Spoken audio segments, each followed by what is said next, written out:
In this video, I'll detail how to flip pictures or photos on iPhone 6.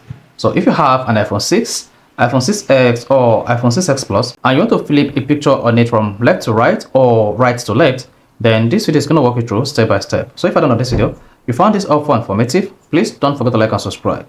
Now to flip photos or pictures on your iPhone 6, what you just need to do is open the Photos app on your iPhone and then select the picture you want to flip, just like this.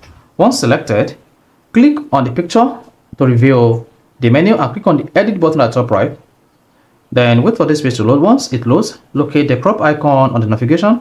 Then once you selected that, click on the flip button at the top right just before the rotation button, like this. Then it's going to flip the picture from right to left or from left to right. You see that?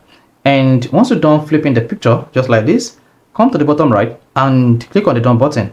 Once you click on the done button, this is going to save the picture in the newly flipped direction. However, you can revert this process by clicking on edit and then tap revert button at the bottom right as well, then tap revert original. There you go. So this is how you can easily flip pictures or photos on iPhone 6, iPhone 6X and iPhone 6X Plus. So if you found this helpful and informative, please don't forget to like and subscribe.